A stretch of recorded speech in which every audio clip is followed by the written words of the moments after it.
And we do want to welcome back Niall Stanage, White House columnist with our partner, The Hill. Niall, thanks so much for being here. Good to be here, Natasha. So, Kelly Meyer talking about a reversal of a bad week, potentially, for DeSantis. How did this weekend play for him in Iowa, do you think? And, also noting that he needs things to go well as the gap continues to widen with Mr. Trump out front. He certainly does need things to go well, and they did finally this weekend, where he was able to have those events in Iowa and the former president didn't show up for his rally. I think that is particularly important in a state like Iowa. I have reported on caucuses there going back years now, and voters in Iowa, caucus goers in Iowa, do expect to see candidates up close. They expect to see them at a lot of events leading into the caucuses themselves. Now, I'm not suggesting that former President Trump not showing up to that rally destroys his chances. It doesn't do anything like that. But it is a negative for him, and DeSantis's presence in and of itself is a positive for the Florida governor. Let's bring up this quote again recently from a Republican strategist. He said, quote, if he's going to run, he's got to get muddy and dirty because no one is going to take away Donald Trump's votes unless they feel this person is even stronger than Donald Trump. I mean, Niall, bluntly, do you agree here? And what message would be most effective for DeSantis in swaying GOP voters away from Trump? I do agree. Any Republican running against Trump has to actively beat him. You can't just sit around waiting for him to implode. That was the mistake that his rivals made back in 2016.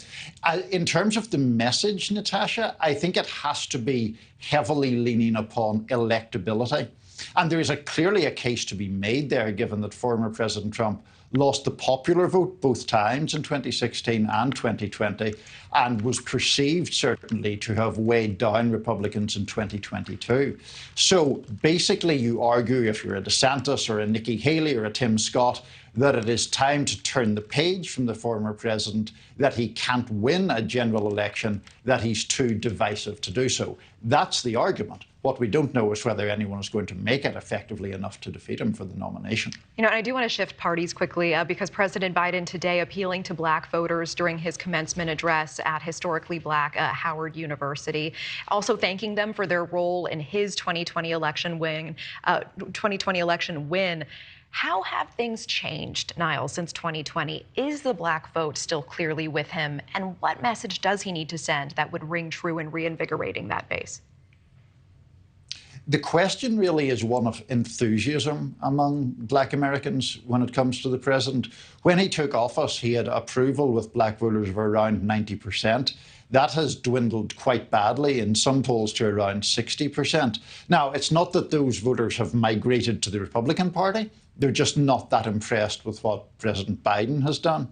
The White House does make an argument in its defense here, but it is mostly an argument about how they have taken economic actions of various kinds that will assist black voters along with everyone else. And that can be everything from job creation to trying to cap or curb the price of prescription drugs, things of that nature. Is that enough? Is there really a big, major item that Biden can point to and say, this is what I have delivered to black America? That seems doubtful to me, and that then becomes a problem for the president moving into 2024. Okay. Niall Stanage, thank you so much. Have a great evening. Thank you for watching. Go to newsnationnow.com to find NewsNation on your television provider. And don't forget to click the red subscribe button below to get more of NewsNation's fact-driven, unbiased coverage.